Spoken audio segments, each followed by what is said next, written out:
But at some point aku juga di dewan, nggak mungkin mereka ngasih uang langsung ke aku atau donasi nanti bisa dipikir kayak menerima gratifikasi atau suap atau I gimana.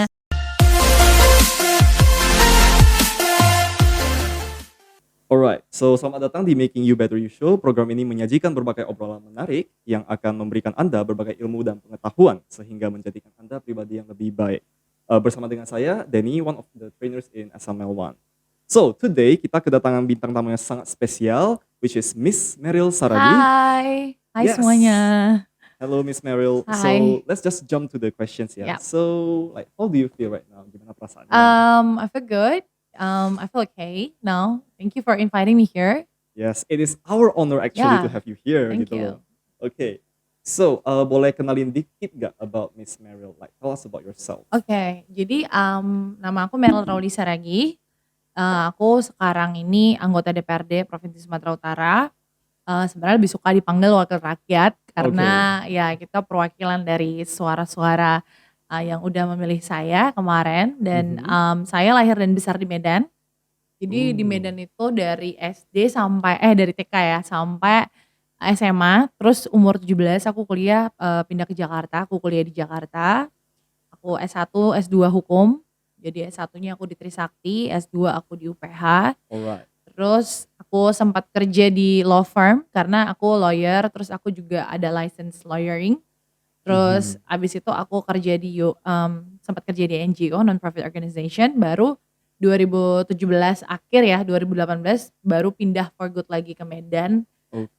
Dan waktu itu masuk jadi salah satu yang ketua relawan, salah satu kandidat gubernur dan wakil gubernur Sumatera Utara kan. Jadi that's how I start my political jump start lah karir di Medan di Sumatera Utara gitu.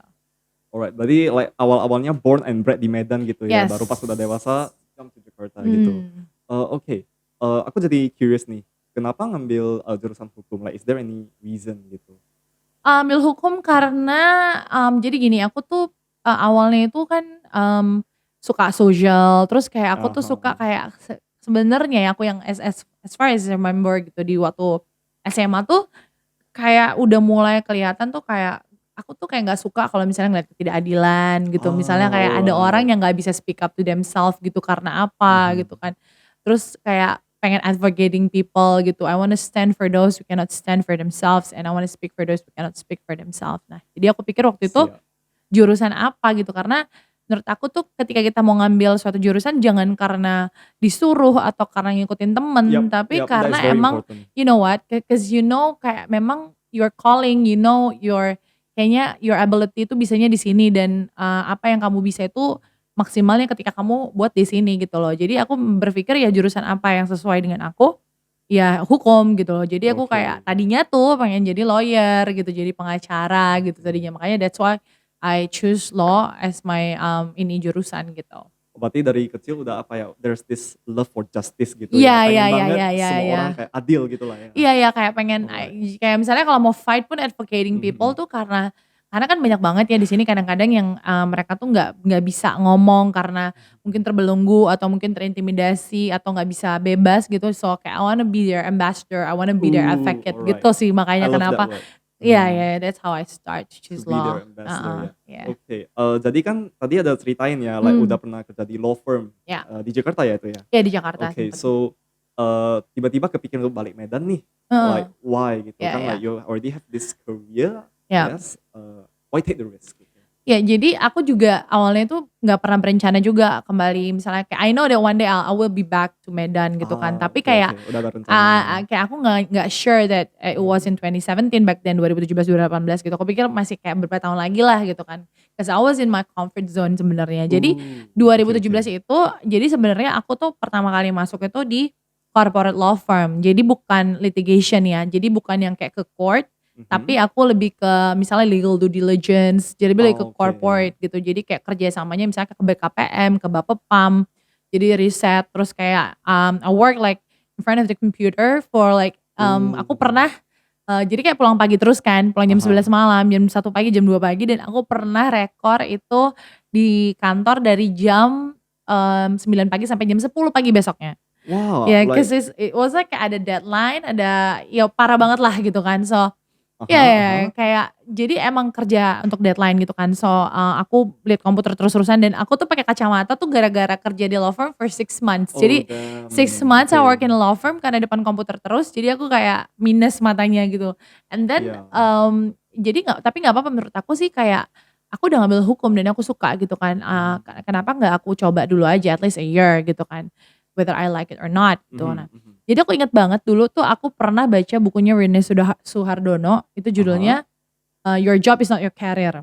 Alright. Jadi I think kayak everyone should read this book karena menurut aku tuh bagus dan itu buka bukan stigma, buka pemikiran aku tuh yang awalnya itu kayak I think ya udah ngambil lo jadi harus jadi lawyer gitu loh. Padahal sebenarnya your job is not your career gitu loh. Pekerjaan Mhm. itu, bukan harus selalu karir dan maksudnya, you need to enjoy and love what you do. Kalau misalnya lo mau happy di hidup lo atau you wanna feel content gitu kan. Nah, jadi Mhm. ternyata I realize along the way, aku tuh sebenarnya people person gitu loh, Alright. yang lebih kayak Yang kalau di dynamic, komputer yang terus enggak kayak bisa not gitu. Cuman your I style gitu force ya? myself kayak just to Mhm. prove that bener nggak nih my theory, bener nggak sih bahwa kayak you really need to love your job gitu loh. Mhm. So what I was, working back then is I was good at it, but Uh-huh. I don't enjoy it. I So see. You kayak have the lawyer, skill gitu yeah I have ya, the the skill, passion. but I don't really enjoy doing it I gitu loh. see. Jadi gue bisa kayak di tengah tekanan, gue kayak, apa ya, kayak dan tapi I feel like that injustice too karena misalnya kita kerja juga nggak dibayar, ini kan nggak dibayar lemburan gitu kayak Yeah, karena kan not kita kayak baru-baru always. kerja kan, so kayak gimana Mhm. ya, terus kayak the sistem kerjanya yang chaotic, I don't think it's, okay gitu waktu itu. Jadi Mhm. I think kayaknya this is just not in my field karena aku dari 3 bulan 4 bulan pertama sebenarnya udah ngerasa kayaknya ini It's not it's right not for me gitu me, yeah, it's not ya, right for me siap. gitu kayak aku bisa bagus kerja, I'm good at it, tapi I'm not You're not enjoy doing it. happy gitu I'm not ya? happy, I'm not content, jadi kayak aduh males banget gitu. Yang bikin seru sih temen-temennya, cuman maksudnya kayak, apa ya, ya you know, jadi aku kayak waktu itu ngerasa oke I think I need to, kayak find Need another to job. escape that circle Yes, gitu ya itu ya? aku tuh padahal sebenarnya waktu itu tuh, kerjaan aku lumayan bagus di firm yang oke lah, tier 2 waktu itu kan, Oh, tier tier 2 jadi 2. kayak tier 2 jadi, orang tuh kayak biasanya kan cari kerja dulu, dapat dulu Mhm. baru pindah. Ini aku kayak Udah sesimpel kayak langsung. aku quit aja, terus aku mikir aku mau sekolah S2 tadinya kan, Oke, udah oke. ngambil IELTS segala macam tapi kayak nggak jadi S2 karena, waktu itu kayaknya IELTS aku nggak cukup di writing-nya, kayak harus I ujian see. lagi tapi kayak gimana ya udah kerja udah nganggur kayaknya dulu tuh, I was in a limbo like when I was like 22, 23, 22, Oh, 23 jadi lah. like 23 aja udah kayak pernah kerja di law firm yang tier 2 Aku itu ya? 21 kerja di law firm, Wow, 21 or 22. that's an Aku achievement. graduated umur 20. I Jadi I see. graduated waktu umur 20, and then I work, aku pertama kali kerja itu dapat kerjaan umur 21, enggak, ya aku kerja umur 21 di Wow, law that firm. is fast. Like at a Ya, real law firm gitu ya? yes, yes, in Oh, the Jalan Sudirman lah waktu itu oke, kalau di oke, Jakarta kan like the kayak, "Oh big kerja di mana?" Jalan firms gitu? Sudirman gitu kan, kayak Mhm, oke 21 tahun aku udah kerja di situ, so I make my own money. Enggak juga mhm. sih, jadi sebelum sebelum ini juga aku kan sempat waktu di kampus aku juga sempat jadi wedding singer gitu for 5 years Oh, ya, oke, jadi oke. aku udah I make my own money lah since That is kayak in nice. college gitu. Jadi ya udah, jadi abis itu, aku kerja di law firm, abis itu ya udah aku move dari situ aku sempet kerja di ada salah satu, kandidat calon presiden dari salah satu partai waktu itu. Oke. Jadi, ini tuh lucu banget ceritanya mungkin, I haven't share this story di mana-mana ya, Oke. di apa maksudnya di cerita kalau di session aku ngajar di, maksudnya sama teman-teman MRS Foundation aku pernah cerita tapi, aku pertama kali kerja sama nih orang itu Mhm. ceritanya jadi dulu di 2009 aku pernah menang lomba kompetisi esai, Mhm. di Jakarta intinya diundang ke Istana Negara, waktu itu presidennya Pak Oh, SBY. that is an achievement. Iya Ya, ya, ya. so I was 19, jadi waktu itu aku bikin tulisan tentang leadership, terus salah satu pokoknya tulisan aku terpilih dan aku dipanggil maksudnya diundang ke Istana Negara sama ada beberapa agenda waktu itu, Mhm. kepresidenan untuk mewakili Sumatera Utara. Jadi I know this guy, salah satu, jubirnya, Oke. yang kemarin jadi sempat duta besar Indonesia untuk Amerika kan. Jadi aku Oh, Right. ya udah I know this orang ini. Terus ya udah ngobrol-ngobrol. Nah 2013 kemarin dia menjadi salah satu calon presiden di salah satu partai lah gitu kan.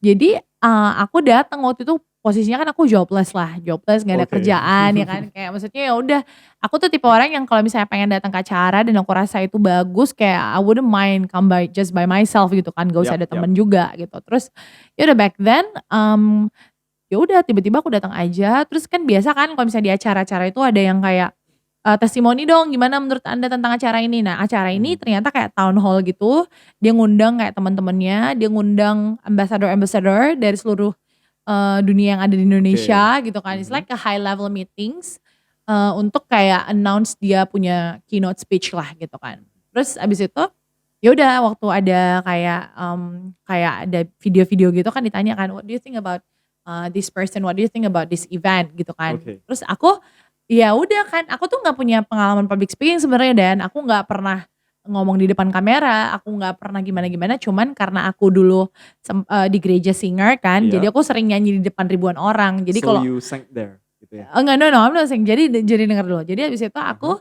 ngomong, "Oh menurut saya bapak ini gini gini gini," belaga kayak I'm an announcer gitu, kayak belaga kayak aku reporter lah kan. Oke. Jadi ya udah after that I'm mingling around. Terus tiba-tiba ada this guy manggil aku, Mbak, udah biasa nge-MC ya?" Dia bilang gitu kan. Mhm. Out of nowhere, out of the blue gitu kan. Karena mungkin dia lihat aku di depan kamera biasa gitu kan. Yap. And then you know what? I told him, "Iya."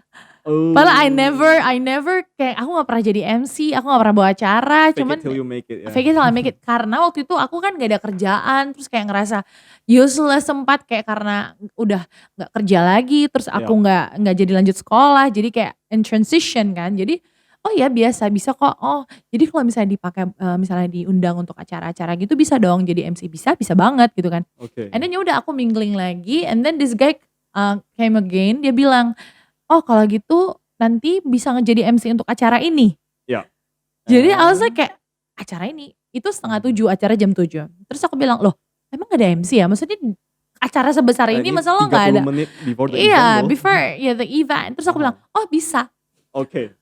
I was like kayak bisa, tapi sebenarnya gak, aku kayak I was scared. Tapi itulah kalau misalnya kayak kamu kayak you were kayak no choice, atau misalnya kayak lo lagi down dan you have Iya. nothing to lose. Like you And have to then take the risk gitu yeah, ya? you have to take a risk kan. Ya kalau misalnya gak dapet ya no one knows me juga. Tapi kalau misalnya oke, jadi aku agak promotions gitu kan. Yap. So ya udah, Nothing to jadi lose nothing to basically. lose ya. When you have nothing to lose, kayak ya udah gitu kan. And then ya udah aku kayak I call my mom gitu kayak, "Ma gila ya doain ya aku kayak I'm gonna jadi MC di depan Alright. 1000 orang yang ini high level meetings From gitu." all over the country gitu ya? Yes, Bam. yang kayak orang-orang di Jakarta ada kayak menteri, duta besar segala macam gitu kan. Terus I was 23 back then, ya kan. Dan Wow. ini high level meetings yang semua pakai jas yang gitu-gitu kan. Terus aku yang kayak cuma pakai long sleeve sama rok gitu doang. Terus yaudah, I was in the backstage, diajarin semuanya. I was like kayak, untungnya itu tadi mungkin experience aku nyanyi di depan kayak ribuan orang itu udah bikin jadi pengalaman buat aku ngomong di depan orang Ya itu. tidak ada stage fright itu ya? Kayak Ada biasa juga orang naik sih, panggung kan ada, agak cuman freeze. kayak ya udah fake it aja, dan kayak aku Alright. kan gak terlalu tahu audiensnya. Jadi sebenarnya aku udah tahu audiens ini setelah aku turun bahwa oh ini menteri ini. Terus kayak oh my god gitu kan. Ya udah, and then when I udah selesai and I was like selesai dari panggung, terus aku tiba-tiba dipanggil ke backstage. Yap. Dan ternyata di backstage itu kayak di holding room kayak ada banyak banget pejabat di situ. I was like kayak wow, it was like a war room yang kayak di, kalau kamu pernah nonton dokumenternya Obama, jadi ada war room, jadi kayak semua, "Pak tadi harusnya pidatonya begini, oh iya bajunya," is like I was like kayak wow, mesmerizing gitu, kayak wow keren banget Oh, so gitu. they were like having evaluations gitu ya di Yes. belakang? Jadi kayak ada Wow. all the important people, VIPs gitu kan situ. And then you know what, kayak this guy tap me bilang, "Oh good job Meryl," gitu yang di speaker. Alright. And then setelah mereka pergi keluar, aku dikasih uang. Jadi kayak fee, "Ini ya tadi Like gak banyak, it's not much, tapi ini Oke. for your MC." Dan I was like kayak wow, gue gak ada duit tadinya kan. Terus kayak tiba-tiba I didn't expect this. Jadi gue dikasih kayak uang jajan gitu lah, kayak fee. Dan bilang ini gak besar, tapi menurut aku wow That ini is is big huge. for you, right? Yes, that's big for me gitu kan. It's not big for them. Jadi kayak that's how I start my career in politics. Setelah itu dia menjadi salah satu kandidat itu, aku ditarik jadi tim. Jadi aku jadi campaign manager. Jadi aku travel to big cities in Indonesia. Mhm. Dan dari pekerjaan itu ya udah jadi law firm, kerja di NGO, dan aku udah kayak travel to 21 province all over Indonesia. Jadi my job So you were the campaign manager at back that time? then, ya. Oh, and at the same time you were also working di NGO, di No, law firm enggak. gitu? Jadi setelah itu aku ditarik kerja sama dia working as a Mhm. campaign manager. Abis itu kita start an NGO gitu. Jadi that's how I Oh, start. Jadi I see. and then my job waktu itu yang bawa aku, I can travel to like many places in this world. Terus di Indonesia juga ngelihat segala macam gitu. So back then lagi kayak tidak ada work life balance, kerja 13 jam plus, not even 13 jam ya, 24 jam ya tadi Iya, ya? I mean like 9 sampai 10 paling pagi paling ya? kecil 10 jam pasti 8, 10 jam.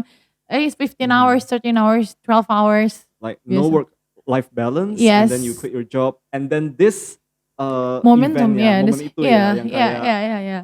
if It was, only you said yeah. no, you wouldn't be here, right? Iya, Gitu. iya, dan maksudnya itu Thank God you aku said I yes. learned a lot from Mhm. that, dan a quick yes itu yang change my whole Yeah. life juga gitu loh. At Mhm. this, when I said ya udah aku datang and then I say yes, coba kalau misalnya Mhm. no aku nggak bisa gitu kan, it wouldn't ever happen. Yeah. Kalau misalnya aku bilang nggak bisa, aku nggak bisa MC gitu. Ya udah nggak ada. The rest of the story is just nggak ada gitu kan. Alright. I think for all of us, we really need to find that moment in our Yes, life ya. yes, that Yes. one apa ya 3 detik kali ya. Yeah, the 3 3 second. second. Yes. You fake it till Oh. you make it, and it changed the whole story. Wow. Alright. That's a very great tea, you know. Like this, you haven't told anyone this. No, nggak Wow. publicly like this, no, never. Wow. Alright. So we're the first people to know. Yay. Alright. So now that you've talked about gimana masuk ke dunia politiknya nih, like your backstory. At that time pernah kepikir gak? Kan kayak it's kind of like jumping ship gitu ya. Dari awalnya kerja di law firm and then this to be a campaign manager. Like what made you say yes gitu? Oke, jadi sebenarnya ya Dan, kalau misalnya tadi something new, nggak juga, karena sebenarnya my dad juga in politics kan for quite a while. Like, jadi dari aku umur 8 tahun sebenarnya aku udah nemenin bapakku kampanye, jalan-jalan. Dia sempat jadi member of the parliament kan di sini Yeah. juga gitu. Jadi maksudnya aku tuh dari kecil udah terekspos dengan orang sebenarnya. Sebenarnya jadi kayak dari kecil tuh udah ngawanin bapak kan, daerah pemilihannya kan kayak di Simalungun, Siantar Simalungun. Jadi aku udah sering banget dibawa ke sana, kampanye, main sama anak-anak sana, bersosialisasi. Jadi terus lihat dia kongres partai, rapat, orang-orang partai itu sebenarnya aku dari kecil tuh udah terekspos dengan dunia politik sebenarnya I see. gitu. Tapi it's just like a skin deep aja, nggak sampai benar-benar menyelami lah gitu kan. Jadi aku suka aja kadang leadership, ngobrol sama orang, ngebantuin orang gitu. Karena kan sebenarnya lembaga legislatif ini adalah alat untuk memperjuangkan hak-hak orang menurut aku. So kita bisa speak for them gitu, we can stand for them gitu kan. Jadi kalau misalnya dibilang something new, it's not really new, tapi memang dari pekerjaan aku yang tadinya lawyering yang benar-benar ya struktur banget, yang kayak administration banget juga gitu kan, karena aku kan di corporate ya, bukan litigation. I never go to court gitu loh, kayak I kecuali see. ngambil berkas doang gitu kadang-kadang. So jadi ya udah dari situ aku masuk ke sini. Well, aku suka aja sih karena I love doing it gitu. Jadi ketika aku masuk ke politik tuh whatever challenge it is, kayak apapun yang misalnya aku harus targetnya dan segala macem, I think as long as I love doing it, aku selalu mau belajar gitu. So maksud aku tuh make sure kayak in everything that you do, you love what you do gitu loh. Kalaupun enggak ya enggak apa-apa, tapi jangan jadiin itu as your priority. You know, kadang ada hal-hal kayak olahraga aku nggak terlalu suka sih sebenarnya. Oke. Cuman I know itu sehat, tapi ya udah gue tetap lakuin karena I know it's good for The me benefit gitu kan. gitu ya. Tapi kalau misalnya pekerjaan, usahakan ya menurut aku you love what you do, karena itu bakal it change the game gitu. Kalau if you love what you do. Jadi kalau misalnya ke politik, ya seremnya ada, cuman perspektif aku tuh politik itu nggak seperti politik, tapi lebih ke politik itu di situ ada membantu orang, ada komunikasi, ada diplomasi, ada leadership, ada networking, so luas gitu kalau politik ini menurut aku. Alright, it's a very wide topic ya. Oke. Aku pengen nanya nih, kalau rata-rata millennials ya, I think banyak yang melihat politik itu sebagai ada konotasi negatif gitu. So like, do you think that is important? And if yes, should we change it gitu? Well, sebenarnya mungkin wajar-wajar aja ya kalau Mhm. misalnya mereka menganggap politik ini sesuatu yang maksudnya ada pemikiran Mhm. negatif, maybe what they see on screen, yang di elit politics, Yap. maybe atau yang mereka lihat gitu, and maybe they never see the change they wish they have gitu Ah, in their society gitu kan. Jadi so kayak that's the mereka, reason ya? yes, maybe ya, and they don't understand gitu loh, dan mungkin belum ada contoh atau role model yang baik yang mereka rasa tuh bagus untuk di dalam dunia politik. Even so ada, mungkin jadinya dipolitisasi, jadinya jadinya kayak udahlah orang baik nggak bisa di politik, buktinya aja dipolitisasi atau misalnya dikriminalisasi lah pemikiran Iya, mereka-mereka seperti itu ya. taktik gitu ya, Hah? taktik media gitu, try to Yes, yes, criminalize yes, yes, someone. yes, gitu. Jadi kayak menurut aku, wajar aja dalam artian ya kita nggak bisa nyalain mereka untuk menganggap politik ini Mhm. negatif. Tapi sebenarnya, juga the reason why I jumped into politics karena, saya punya pemikiran bahwa politik ini adalah alat untuk memperjuangkan hak rakyat ya. Maksudnya gini, Mmm. sekalian ya mungkin aku sharing sama Sure, Denny sure. tentang, fungsi DPRD ya, fungsi Oke. legislatif gitu ya. Mhm. Karena sekali jalan aku jelasin aja. Jadi kayak misalnya di DPRD itu fungsinya ada 3, yang pertama itu fungsi pengawasan. Yap. Fungsi pengawasan ini adalah mengawasi kebijakan-kebijakan pemerintah, dalam hal ini gubernur, wakil gubernur, jajarannya kayak sekda, kepala-kepala dinas gitu kan, Mhm. sesuai nggak sih program mereka ini dengan visi misi gubernur yang sumut bermartabat, waktu yang janji-janji kampanye dia tuh kan. Oke. Maksudnya kita cek nih sampai ke masyarakat tuh, nyampe nggak ya programnya, kinerjanya bagus nggak, janji-janjinya terrealisasi atau enggak gitu kan. Berarti kayak whatever they say pada saat kampanye itu, Yes, tugas DPRD iya itu ya yang diimplementasikan nggak? memastikan Mmm. did that really happen gitu ya? Yes, atau kalau Oke. misalnya ada aduan masyarakat gitu, kita bisa panggil namanya rapat dengar pendapat dengan dinas-dinas terkait dengan aduan masyarakat. Oke. Misalnya tentang pendidikan ya kita panggil dinas pendidikan, kesehatan kita panggil dinas kesehatan. Yang kedua itu adalah membuat, budgeting atau anggaran. Jadi misalnya, Mmm. APBD Sumatera Utara 2021 ini sekitar 13 triliun nih. Nah Mhm. jadi kita tuh nanti dari OPD-OPD terkait itu bakal ngasih kita kayak, "Oh, this is the budget yang kita mau buat untuk di 2021." Nah kita ngecek nih realisasi penyerapan anggaran sebelumnya gimana, apa perlu ditambah atau dikurang Oke. nggak gitu, item-itemnya kita cek, we evaluate gitu sampai we agree to make this, bisa amount of Lulus money berapa gitulah. nih, misalnya 13 Mhm. triliun gitu kan. Yang ketiga adalah membuat undang-undang dalam hal ini untuk tingkat provinsi itu namanya peraturan daerah atau Perda. Oke. Nah jadi misalnya nih, apa sih yang lagi happening nih sekarang tergantung masyarakat, let's say karena Covid kan Mhm. kita punya adaptasi kebiasaan baru, misalnya tentang Perda tentang adaptasi kebiasaan baru, Mhm. mungkin peraturan daerah tentang begal. Jadi kenapa? Karena kan banyak banget tuh begal selama Yap. ini gitu kan, jadi we need to make a law gitu for it gitu. So jadi 3 fungsi inilah yang dilakukan oleh anggota dewan dan, kadang-kadang kita tuh suka tanda kutip, "Lo kerjanya ngapain aja sih?" Atau misalnya disalahin, Oke, oke, padahal oke. kita tidak punya fungsi untuk eksekusi Dan. I Jadi yang see. mengeksekusi Oke, adalah oke. pemerintah. So kita Mhm. hanya menggiring, mengawasi, menyampaikan aspirasi ke pemerintah, nanti Mhm. yang mengeksekusi ini harusnya melalui dinas-dinas terkait. Misalnya, "Oh, jalannya ini rusak nih," gitu kan, Mhm. "jalan provinsi, tolong dong."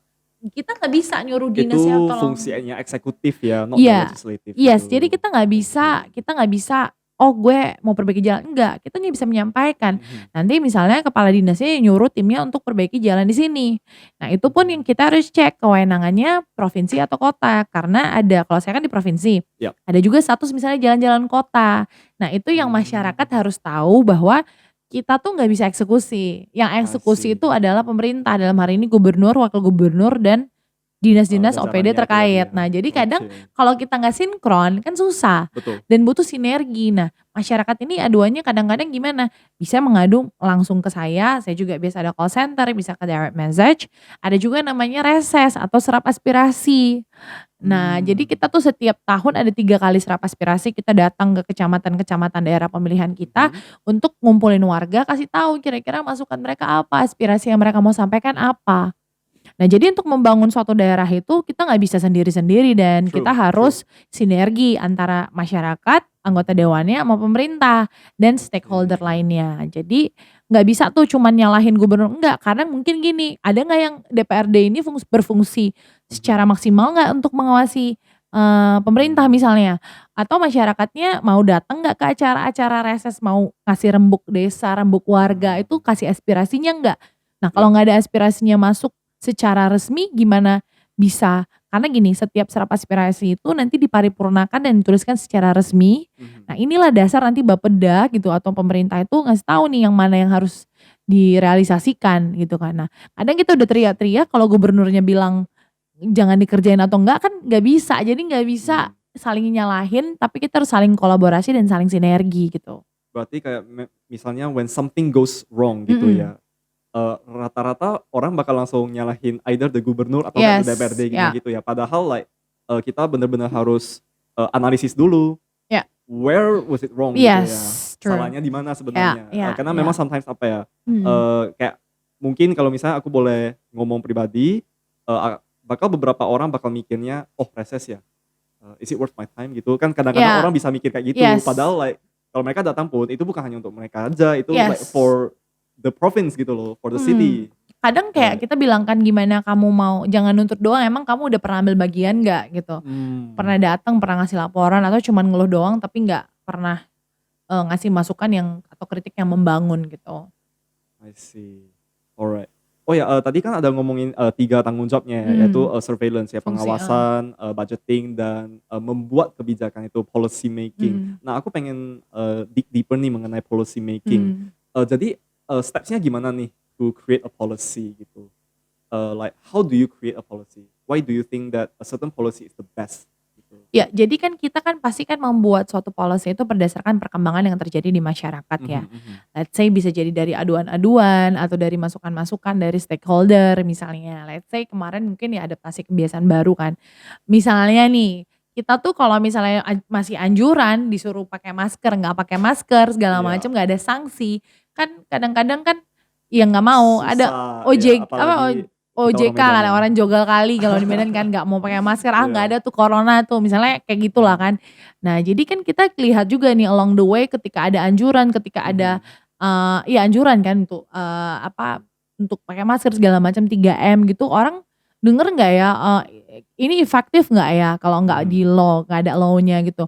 Oh disuruh nggak berkerumun, disuruh misalnya tempat-tempat umum dibuka ada pembatasan waktu segala macam, itu dengan anjuran ini atau dengan surat edaran ini tuh, ini enggak ya, efektif nggak ya gitu Mhm loh. Kalau mhm. enggak kan kita evaluate gitu kan. Apalagi kan kalau misalnya Covid ini kan nggak bisa kita ada yang pakem karena this never happened before dan belum Yap, ada negara manapun yang benar-benar sukses. Maksudnya ada lah kayak New Zealand, mungkin Australia, itu udah mereka oke udah lah, kayak lebih sukses gitu baik ya, ya? udah oke Mhm, lah gitu kan. Tapi kan nggak ada penanganannya. pakem yang betul-betul bisa pasti. So, Yap, kita setiap hari harus adjust kita juga harus kayak evaluate and adjust kan. mhm, Nah jadi, kayak gitu tuh, kan kita harus ada payung hukum dong, harus ada yang lebih ketat lagi dalam bentuk perda peraturan daerah yang ada juga mungkin, sanksinya, yang ada, mhm. misalnya kalau mereka melanggar seperti apa gitu kan. Nah jadi dari situ juga kita, apa, kebetulan kan aku tuh kan baru masuk ya ke Bapemperda, itu badan, Oke, yang membuat peraturan daerah di DPRD, itu salah satu mhm, badan. ya, Jadi belum pernah ikut meeting-nya karena baru dipindahin ke situ juga, I see. belum tahu secara detailnya, cuman yang aku Mhm, bilang tadi itu tadi, kita lihat, gimana apa yang terjadi di masyarakat, kita dengar masukan, nah nanti kita bersama-sama buat misalnya naskah akademisnya, bersama I see. akademisi-akademisi, biasanya Mhm, kita bikin nih untuk pasalnya ini apa, kita buat, draft-nya, terus mhm. kita ada biasanya pansus juga, panitia khusus untuk pembuatan mungkin Ranperda, rancangan peraturan daerah jadi perda, atau ya di Bapemperda ini juga kita lihat sekitar, ketemu stakeholder-stakeholder, mitra kerja, sampai kita bikin satu draft perda. I Nah, see. draft ini juga nanti kita paripurnakan, terus nanti ada usulan dewan, terus nanti juga dari gubernurnya juga kasih masukan segala macam, sampai akhirnya keluarlah ini produk hukumnya namanya Berarti perda. prosesnya cukup panjang Cukup juga panjang dan ya? melibatkan Mhm, sebanyak-banyak itu, melibatkan banyak sekali stakeholder gitu mhm. loh. Makanya kayak kemarin mungkin kayak undang-undang Omnibus Law apa segala macam itu juga, itu nggak mungkin tidak ada prosedural, pasti Yap selalu yap. mengikuti prosedural gitu. Kayak udah di apa ya, critical thinking-nya udah Pasti, itu ditaruh di pasti, kertas itu yes. ya? Kalau nggak Alright, akan mungkin disetujui gitu true oleh, true. pemerintah dan juga legislatif. Alright, ya talking about this policy gitu ya, mengenai tadi ada yang soal penanganan Covid ini nih, Mhm, kemarin aku ada bincang-bincang sama temenku, dia ada kayak komplain gitu, "Ih, kenapa mall jam tutupnya lebih panjang nih dibandingkan mereka yang, pedagang kaki lima?" Like kalau opininya Miss Meryl sendiri gimana about that certain rule gitu? Gini, jadi peraturan yang dibuat itu kan memang kita harus tiap hari yang aku bilang, Mhm, di-evaluate juga gitu iya, kan, check and balance.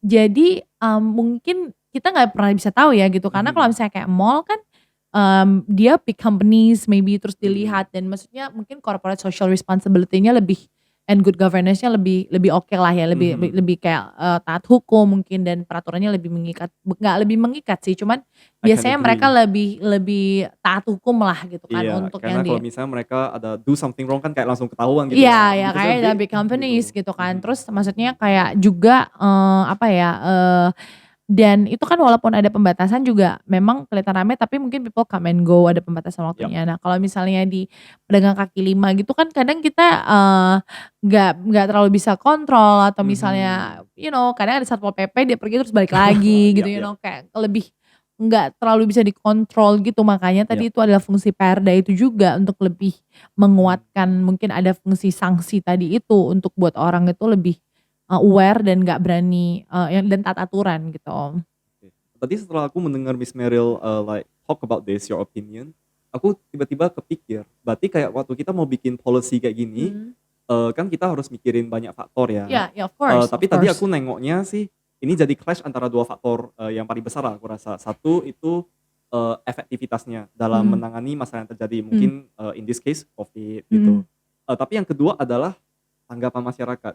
Like memang kita membuat ini kan, efektivitas ya, tapi kalau misal orang kayak they don't see this rule as effective, mungkin mhm. mereka jadi kayak nggak pengen ikutin gitu.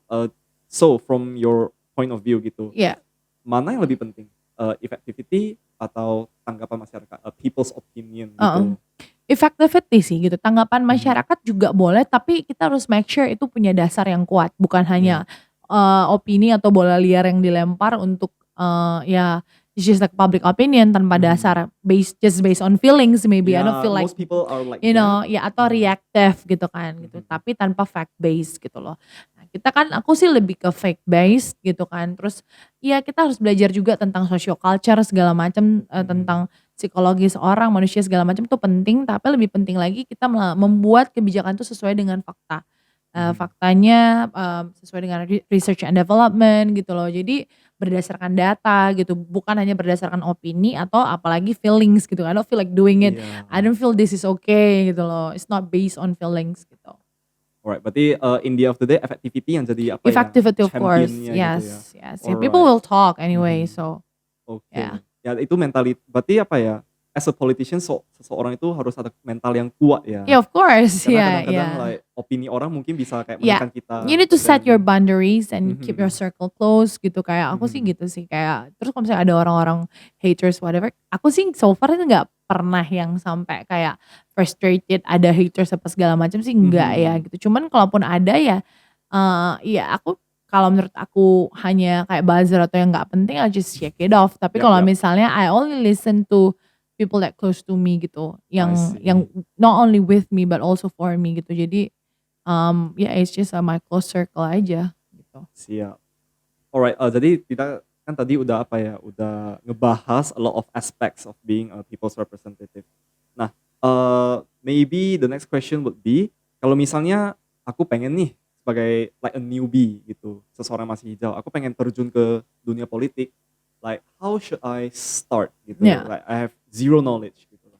oke. Jadi kalau misalnya mau masuk partai politik ya, kan kamu gini, pertama kan Mhm, kamu harus kalau partai politik ini kan kalau politik ini kan pasti kayak kamu mau di dalam atau di luar, misalnya kalau mau hanya kayak pengamat politik aja ya, mhm. ya udah hanya mengamati, tapi we're gonna talk about masuk ke dunia politik yang Yap, yap. terjun-terjun ke partai politik misalnya. Mhm.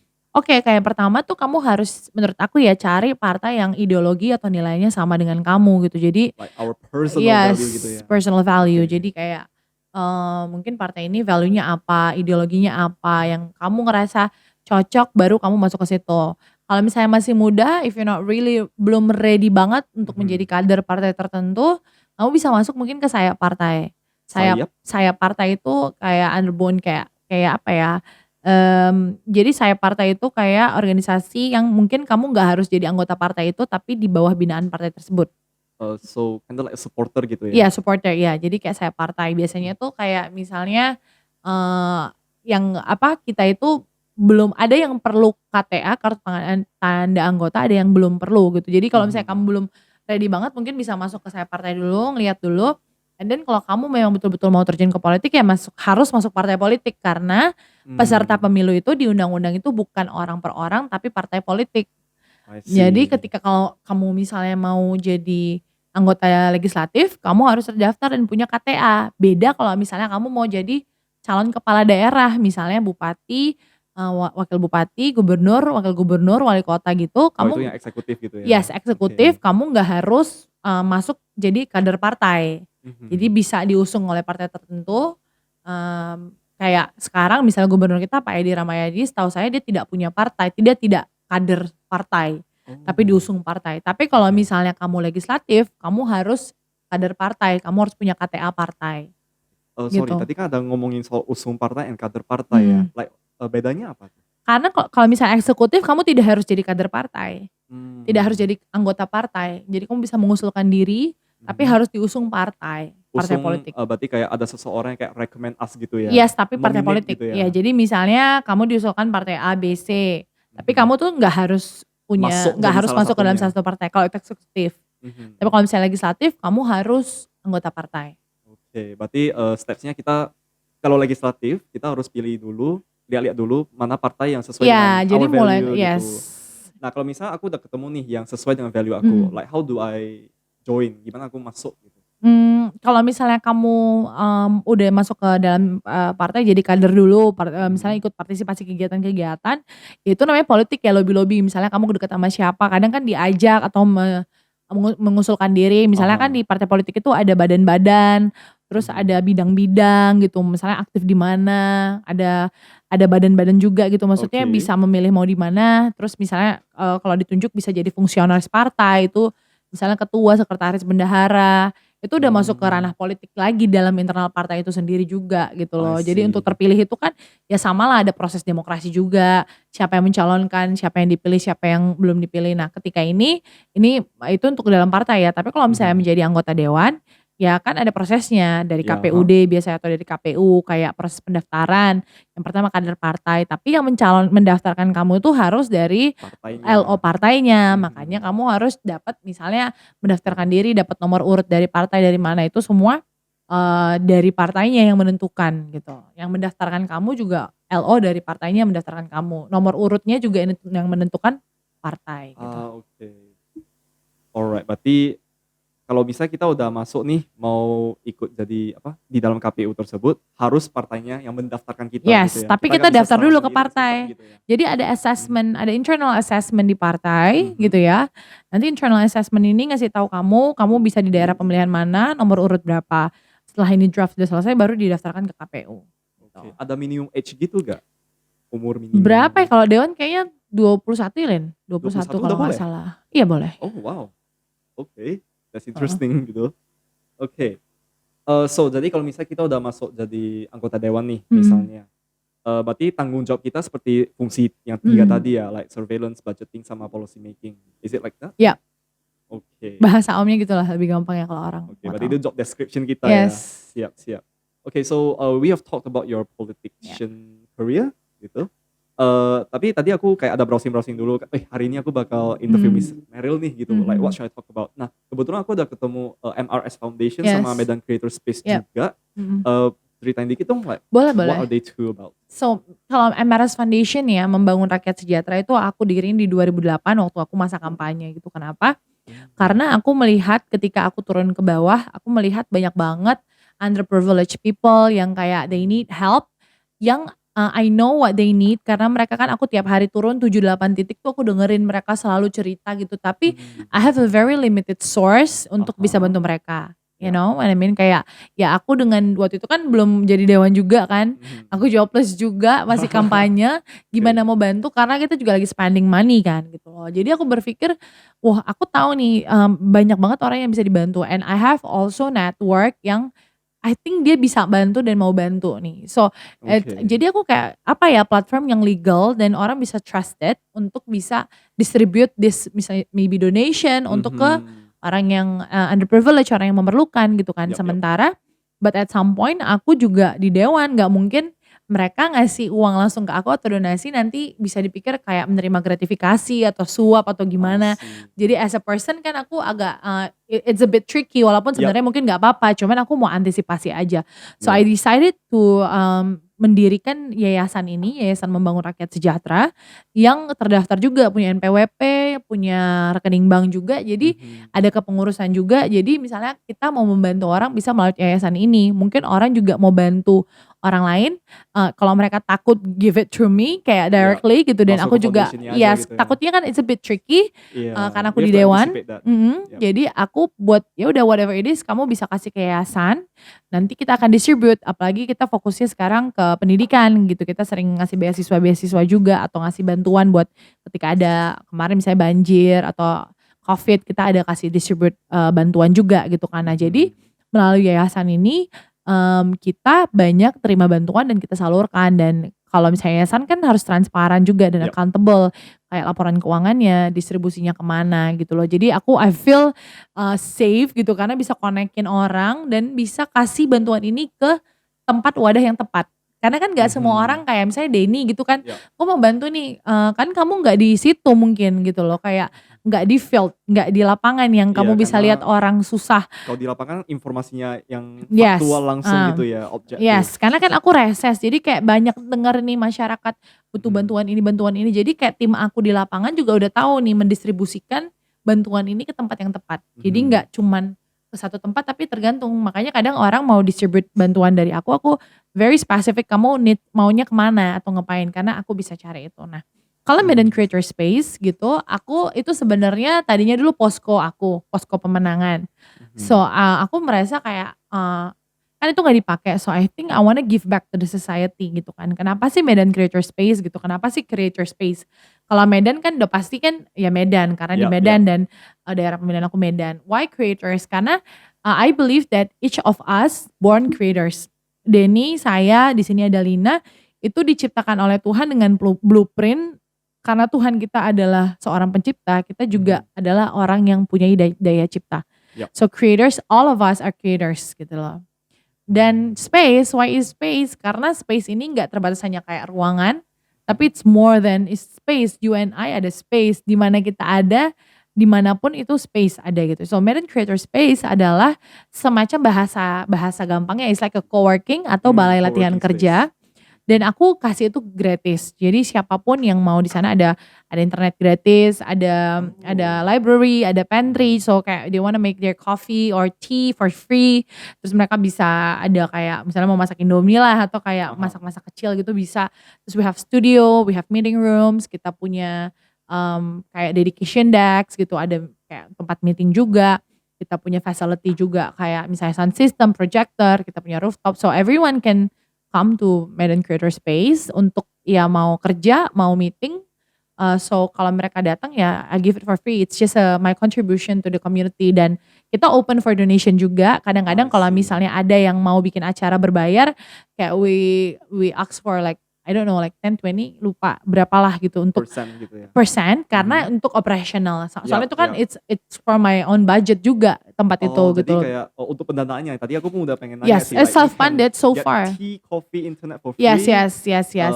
Jadi So awalnya tuh like your personal funding gitu ya? ya, awalnya personal And then funding, ada terus open ya donation. open donation Mhm. karena ya maksudnya kita pengen ngajak-ngajak semua orang supaya ada juga sense of belongings untuk Mhm. bisa you know untuk bisa support the space, karena Mhm. aku juga kasih itu untuk orang for free, dan kita banyak banget juga bikin pelatihan-pelatihan gratis di Yeah, I just saw situ. it di Instagram tadi kayak ada talk show, ada Yes, kayak ya. training gitu ya. Karena I believe ya Dan ya, if you Mhm. wanna if you wanna grow the people ya Yap, kan, you have to transfer the knowledge gitu. yap, agree. Jadi ketika mereka grow, you can transform the nation. So it comes itu you have to invest in people dulu gitu loh. That's what The I believe people. in. Siap, invest in the people, I like that Mhm, word. mhm. Oh ya, talking about funding, aku jadi kayak kepikir soal partai politik tadi. Mhm. Kita jump back a bit ya. In any partai politiknya, where do their funds come from gitu? Dari anggota partainya sih kayak, atau misalnya ada So yang mau nyumbang itu juga bisa. Kalau misalnya kayak aku kalau misalnya tadi for campaign kayak Mhm. I have my dad, kayak full support dari my father kayak back then untuk dana kampanye. Tapi sekarang untuk dana partai kayak kita di fraksi, saya anggota partai tuh ada potongan untuk partai tiap bulan kayak around 20% gitu, 15% Mhm. lah. Gitu. Dari gaji kita kasih ke partai I gitu. see. Oke. Oh, interesting. Hmm. Alright. Cool. Alright. Mengenai tadi yang MRS. Hmm. So you are now working as our people's representative. Hmm. Ada juga bikin foundation Mm-mm. and you're also like hosting that Medan Creator Space. Pertanyaan saya sih, like, ini kan 3 hal yang kayak berbeda-beda gitu Hmm. ya. How do you manage your time? How I manage my time. Iya. Sebenarnya 3 yang berbeda nggak berbeda-beda juga ya. Maksudnya itu kan istilahnya if In you line with your vision yeah gitu ya. in line with my vision gitu to Mhm. help people to to present to be the representative gitu tuh untuk bisa grow the people. Jadi dari space dari yayasan ini mungkin kita bisa help people with funding atau misalnya donations and then creator space is like a space buat mereka bisa belajar, buat sharing untuk mereka misalnya mau kerja gitu kan and then me in DPR juga bisa menyuarakan aspirasi mereka.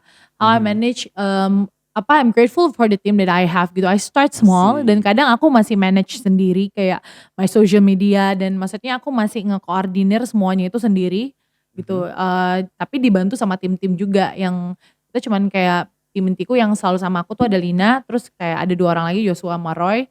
Terus yang lain itu kayak tim yang emang mobile juga tim-tim kita di kecamatan, di kelurahan gitu kan. Yang go to the field gitu Iya ya. go to the field, tapi we start small, ada Hardy juga yang di MCS gitu. Jadi yang emang intens sama aku tuh 4 orang ini, tapi kalau aku sih yang masih kayak punya ide, misalnya bikin video, branding, campaign segala macam tuh aku yang punya ideas, tapi mereka yang bantu aku untuk eksekusi itu semua gitu. Bagi waktunya sih ya gimana ya kalau misalnya waktu di sini tuh lebih fleksibel ya, kayak kita tuh nggak punya rutin yang harus jam berapa sampai jam berapa. I see. Jadi emang padat, cuman ya makanya kayak kalau ada kosong, kayak di sini kan harusnya kemarin ya Lin ya, cuman kayaknya nggak bisa terus ya udah ditukar. Jadi pas bisa sebisa mungkin aku pasti dateng gitu untuk kayak Siap. misalnya untuk bisa contribute lah kayak gitu. Jadi bagi waktunya priority sih, skala prioritas ya. Priority and urgency. Siap. Oke. Oh ya, talking about your team members. Ada specific value gitu gak yang Miss Meryl sendiri tarik within the people gitu that you recruit? What do you look for in them? Yang I look for selain akademis sih dan maksudnya ya cara teknis lah ya kan. Yang pertama they need to always love to learn. Mereka harus mau selalu belajar ya, belajar untuk bekerja, diajarin. And then yang paling aku nggak bisa toleransi, bukan nggak bisa toleransi sih maksudnya yang mereka harus punya they always have to give their best, spirit of excellence gitu loh. Selalu memberikan yang terbaik gitu loh, kayak nggak bisa mungkin kesannya perfectionist tapi ya memang harus kasih yang terbaik gitu. Nggak ke semua orang. So itu yang aku kalau misalnya orang setengah-setengah aja, aku makanya suka bawel kalau misalnya nggak ngasih yang terbaik gitu loh dan memperhitungkan segala sesuatu gitu loh. Dan think a few step ahead gitu. Nggak bisa kalau misalnya ini nggak bisa harus ada gitu dan ini memang kan nggak bisa kita ajarin sebentar ya, harus ada proses dan kita harus bareng-bareng juga gitu. So ya itu sih yang aku dan ya selain loyalty, kejujuran, jujur sih maksudnya skill kamu bisa diajarin tapi kejujuran tuh nggak bisa diajarin. Jujur, loyal, setia itu kita nggak bisa, itu hanya bisa dilihat through proses, bukan nggak bisa diajarin lah. Pokoknya kan ada yang bilang ya kalau misalnya orang bodoh gitu lo bisa ajarin, tapi orang nggak jujur lo nggak bisa ajarin dia jujur gitu. Oke, berarti kayak first of all they have to give their best, they have Yeah. to always learn and first and most importantly they're honest. Yeah, your Alright. honesty. Siap. Oke.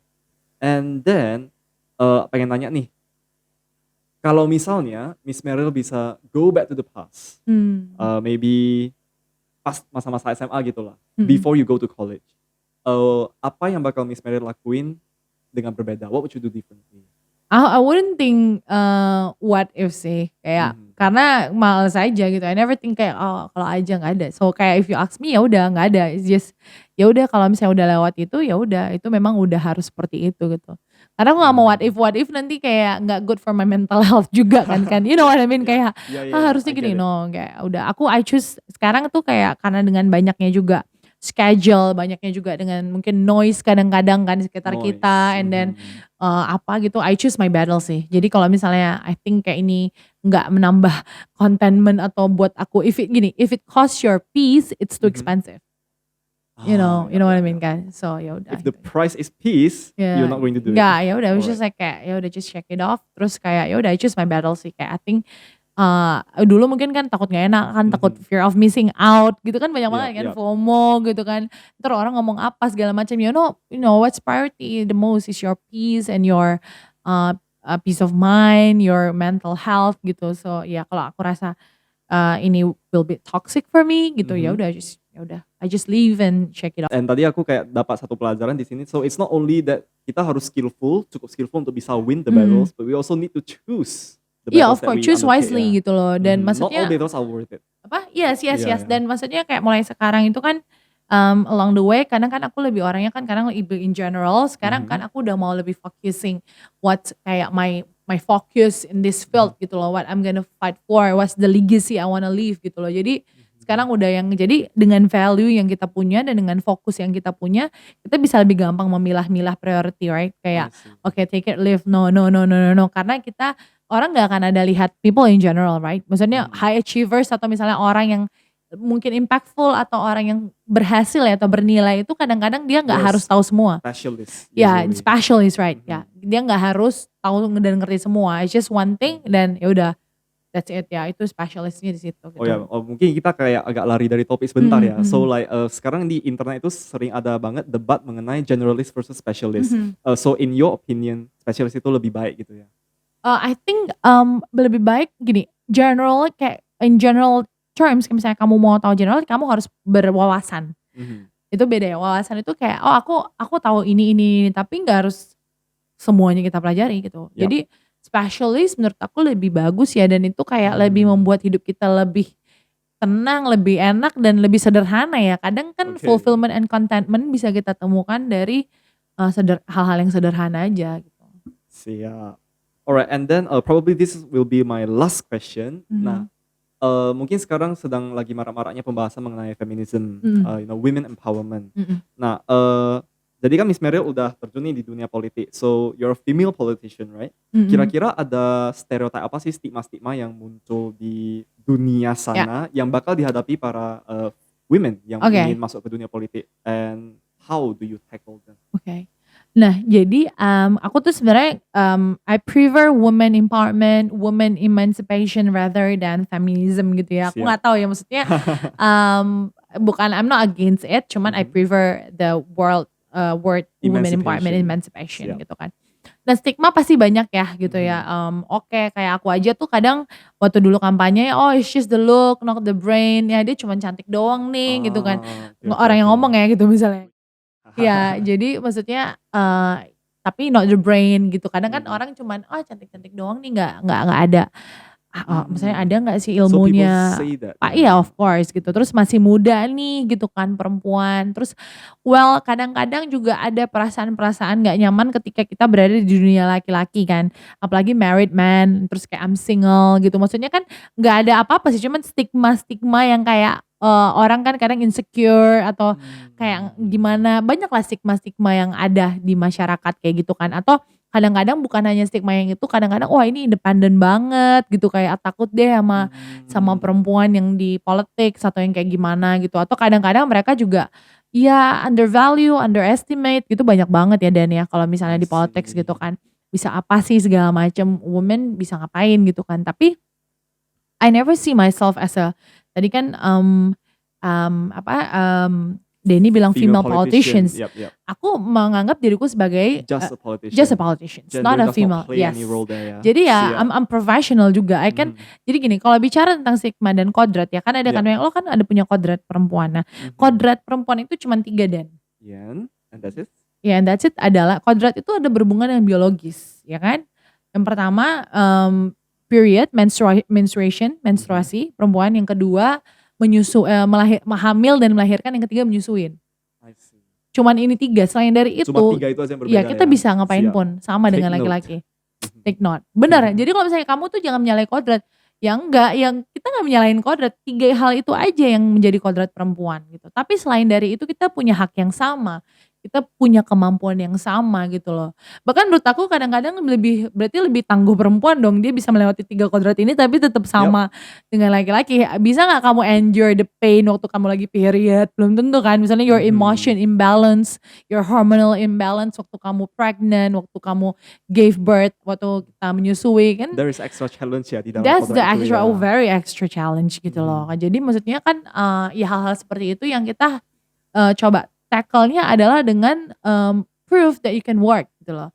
Mhm. Kayak bener-bener kerja nyata di bloom wherever you are planted gitu loh. Dan ketika dikasih Siap. tanggung jawab apa sama kamu, itu do your best, give your best, sehingga orang itu nggak bisa tanda kutip kayak underestimate lu aja gitu loh. Dan kadang-kadang kita itu, ya itu lebih bagus kita apa ya, kita lebih bagus tuh kasih yang terbaik, misalnya gini, apa sih bahasanya tuh kayak lebih bagus Give it your kita all gitu ya. give it your all dan juga gini, kita lebih bagus jangan overestimate, under deliver. Oke Jadi oke. mendingan kita underestimate tapi kita over deliver. Jadi orang Mhm. kadang underestimate kita tapi kita lebih kasih yang terbaik daripada orang udah Mhm. kayak, "Wow ini hebat gini gini gini," tapi ternyata under deliver So, gitu. kita itu jadi kayak underdog-nya gitu ya. Iya, jadi Yang maksud awalnya aku kayak orang kirain, maybe not that good, tapi ternyata setelah mhm. deliver, we are way above Nah, their itu kita expectations nggak bisa gitu. lawan dengan gua nggak gitu, nggak bisa. Kita harus Mhm. tanda kutip lawan dengan membuktikan bahwa mereka salah gitu, bahwa kita Mhm. bisa gitu. Alright, so the way to tackle it adalah do your best. Ya, do your best, give your Mhm. best, ya prove that you can work, kasih yang terbaik dan lakukan kerja-kerja nyata aja gitu. Iya. Alright, so before we close this session, Mhm, can I ask satu pesan dari Miss oke. Meryl untuk kita semua? Like, satu kalimat penutup gitulah. Apa ya, well thank you for this opportunity ya buat, It is mungkin our tadi pleasure. ya thank you so much gitu. Aku, apa ya, mungkin tadi karena kaitannya Denny udah ngobrol dengan yang terbaik, kasih yang terbaik whatever. Jadi aku cuma pengen bilang kayak in whatever you do gitu, you have to make sure that you love what you do. Jadi ketika kamu ngelakuin itu tuh nggak feel like kayak beban gitu loh. It's gonna be different. The impact and the effect will be different gitu loh when you love what you do daripada hanya kayak lo ngelakuin aja gitu kan. And then, love what you do what you love, and always give the best out of it, and be a better version of yourself always gitu. Jangan compare diri kamu dengan orang, jangan punya wishful thinking, just focus on yang tadi aja gitu. Do what you love what you do, and then, apa ya, be the best version of yourself, and always give your best. And terakhir yang paling penting juga buat menurut aku ya, aku selalu Mhm. campaigning ini adalah always give back to the society, always give back, always pay it forward, gitu sih. Yes, karena yang membuat kita jadi sekarang, like Iya, today, is iya. society too. Yes, Siap. yes, yes. Alright, so thank you so much Thank Miss you Dan, Meryl thank you atas so much. sharing-nya, udah Ya, berkenan datang di sama-sama. sini berbagi di Making You Better You Show. Terima kasih juga untuk teman-teman yang sudah menonton dan mendengarkan podcast ini. Ingat untuk terus menonton Making You Better You Show setiap hari Rabu jam 10 pagi. Dan kamu juga bisa dengerin kita di Spotify. See you all and thank you so much Miss Thank Meryl. Thank you so much you, for your time. thank you.